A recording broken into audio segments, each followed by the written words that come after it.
Aujourd'hui, troisième vidéo d'une petite série que j'ai commencée, qui va détailler des éléments de compréhension de charge acoustique. Et avant de passer en revue les différents types de charges qui existent, petit disclaimer comme toujours, je ne suis pas un professionnel acoustique, je ne suis pas un vidéaste, et ces vidéos elles ont uniquement pour objectif de compiler un certain nombre d'infos que moi j'ai rassemblées pendant mes recherches. Donc n'hésitez pas à me faire remarquer la moindre erreur en commentaire.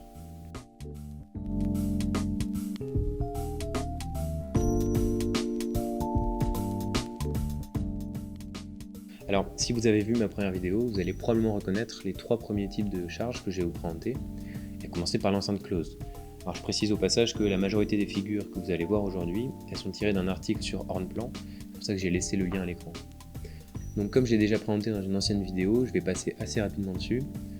À chaque fois, je vais donner des points positifs et des points négatifs de chaque design. Et donc, pour cette enceinte close, elle a une réponse transitoire assez franche, mais elle a un faible rendement et elle a une descente limitée. C'est vraiment le design de base des enceintes. Vient ensuite le bass réflexe qu'on a déjà vu aussi, qui lui est plus compact, qui offre une bonne descente, mais qui a un faible rendement et une réponse transitoire assez molle. Donc il sera rarement utilisé pour des kicks par exemple. En revanche en subwoofer il peut très bien servir.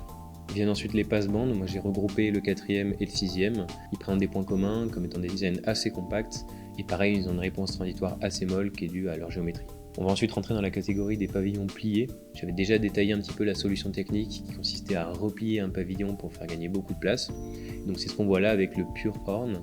L'onde arrière du haut-parleur donne sur une charge close et l'onde avant est menée dans un pavillon. Alors les Pure Horn, ils offrent une bonne sensibilité, une réponse transitoire assez franche mais une descente limitée. Ce sera souvent utilisé pour un kick par exemple, ça conviendrait bien. Dans la suite des pavillons repliés, on trouve le BPH, donc Band Pass Horn, où l'onde arrière du haut-parleur donne toujours sur une charge close et l'onde avant du haut-parleur sur un pavillon inversé qui joue le rôle de volume et donc de bande passe. Ce design-là, il offre une bonne sensibilité, un design assez compact, mais une bande passante assez faible. Et enfin, ce que j'ai identifié comme étant la dernière catégorie des pavillons repliés, les RLH, pour Rear Loaded Horn, j'ai un super accent anglais. Et dans cette sous-catégorie, on trouve encore trois designs, à commencer par le Scoop, un design très connu qui est utilisé dans la dub, tout simplement parce qu'il a une bonne sensibilité, il descend assez grave, mais il a une bande passante assez faible et une réponse transitoire très molle. On l'utilisera uniquement pour des subwoofers et il faut impérativement un kick au-dessus. On trouve ensuite le Transmission Line, qui ressemble un petit peu au Scoop, mais sans le toboggan et puis avec des lignes parallèles. Celui-ci est un design assez compact avec une réponse transitoire assez franche, mais il offre le problème de court-circuit acoustique en fin de course. Alors ce problème de court-circuit acoustique, on le retrouve dans plusieurs designs, et il signifie tout simplement que la fin de la bande passante est très abrupte, et on ne pourra pas monter plus haut. Et enfin, un dernier design des RLH, le Tapped Horn. Alors si on le compare au Transmission Line, on voit que le pavillon rejoint l'onde arrière du haut-parleur, ce qui n'est pas le cas pour le Transmission Line. Ce design, il offre une bonne sensibilité et une bonne descente, par contre il faut impérativement mettre l'onde avant et l'onde arrière du haut-parleur en phase. On va maintenant passer à des designs un peu plus complexes, à commencer par le Compound. Le Compound, c'est une onde arrière sur un pavillon court et l'onde avant sur le pavillon long. Mais ces deux pavillons sont indépendants, ils ne donnent pas sur la même sortie d'enceinte. Ce design-là, il offre beaucoup d'avantages, une bonne descente, une bande passante large, une réponse transitoire franche et une bonne sensibilité. Mais le problème, c'est qu'il peut être souvent volumineux et qu'il est très complexe à concevoir. On a ensuite l'hybride qui combine le pavillon et le bass réflexe, comme on peut le voir ici, en bleu le pavillon et en jaune le bass réflexe.